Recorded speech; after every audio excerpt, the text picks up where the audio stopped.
Ano yung pinakasimpleng away na nangyari sa inyo? Ano lang po, yung mga selos-selos, ganon. Mga... Siya po, pagka may mga ano po ako na parang mga common sense na po dapat na ginagawa. Pero kasi po Anong parang... common sense na ginagawa? Parang ano po kasi ako eh. Dahil Parang hindi ko naintindihan yun. Feeling ko tuloy wala akong common sense. Hindi, yung parang... Naintindihan niyo ba yung sinabi niya? Hindi, ako O di lahat naiintindihan tayo ko. wala common sense today. Naiintindihan ko. O di ikaw lang paano may ba? common sense. Paano ba sabi niya? Sabi niya, yung, Naintindihan mo magkapes kasi kayo parang magkapatid. Pareho kayo ng Tol, eyes. yung hindi na dapat ginagawa Yung pa. parang konsiderasyon na Oo, dapat na alam mo na yun. Tama ba yung Ian? Tama po, tama po. Mga dapat na hindi ginagawa. Eh kasi iba-iba naman ang pamantayan ng tao, di ba? Oo. May mga couple na okay lang yun na ginagawa. May mga couple na no, hindi. Depende rin sa pagkatao nung sinasamahan mo. Ano ba para sa iyo yung mga dapat hindi na ginagawa na understood na yung dapat? Di ba? Hindi mo rin naintindihan. Ganun din ang naramdaman ko. Wala ka din common. Sa dalawa tayo. Siya po yung ganun sa akin. Ha? Siya po yung ganun na parang may nagagawa po ako na hindi naman po dapat pala gawin. Katulad ng... Parang kasi po masyado po akong komportable, ganun. Tapos parang yung body language ko po parang basta-basta na lang po, ganun. So ikaw pala yun. Basta-basta. Kahit sino makaharap niya, bigyan. Body language! Ganun ba yan? May pigamoran siya bumabody language siya kahit sinong katapat. Hindi naman daw. Ay, umaakbay ka ba sa mga kaibigan mo? Ganon? Pa, Umaakbay ka ba? Touchy ka hindi ba? naman po. Kunyari po, papaabot po siya ng tubig. Tapos, inaabot ko Ang na lang inabot po. mo kape, Yung, nag-aaway kayo. yung mismong lagay na lang po, hindi na po ako nag-aabot ng baso, ganun. Ay, buong pitchel na binibigay mo, parang gano'n. Siya na lang, kumbaga so, siya na lang, iinom. siya na lang po kumuha ng baso, ganun. First girlfriend mo ba si Shell?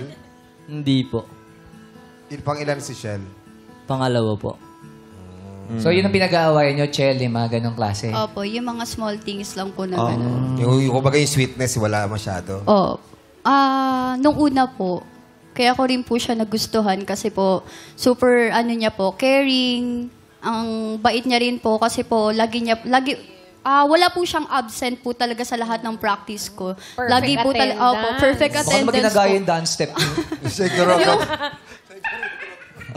Baka naman kaya siya lagi siya nandun yung practice niya. Baka siya ang choreographer niya. Present talaga kaya. dapat yan. Diba? Kaya pala nandun. Ako yung choreographer. Ako magtuturo sa iyo. Hindi naman ako kinuha na ulit na sumunod na sa'yo. Kasi folk dance na yung usapan. Hip-hop ako eh. Actually, yan ang nagiging myth siya ng maraming away dito sa mga narinig natin. Yung consistency. Oo. Yung na-experience nyo ba yon? Yung sobrang nyo nagustuhan yung tao nung simula kasi may ginagawa siyang ganito. At ganito siya nung simula. Pero eventually, nagbago yon. Kaya nagkakaroon kayo ng problema.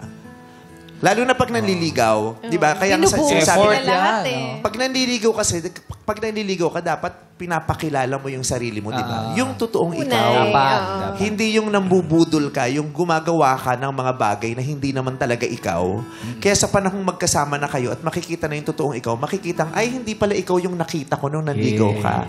Kasi hindi ka naman talaga nagpakilala eh. Nagpa-impress ka lang. Parang huyo ka na ngayon. Yes. Who's this guy? Malayo ka sa totoong ikaw nung nanliligaw ka kasi binubudol mo siya para makuha Puro yung mo yung, magaganda lang. yung oo niya di ba? Pinapakita mo yung bagay na makakapagpa-impress sa kanya. Hindi yung totoong ikaw. Kaya nung sinabi nung isang search natin dito na babae. Ano sabi? Sa una lang magaling. Pero nakakabwisit din yung sa una lang magaling, no? At least man lang sana sa dulo. Paabutin. Bookend. Di ba? Ang bad trip na sa una lang magaling. So, ano? Yun na yun? Sus, tapos tapusin mo naman, oh.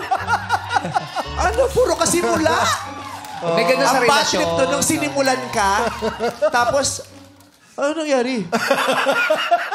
Ngayon pa lang ako gumagaling, oh.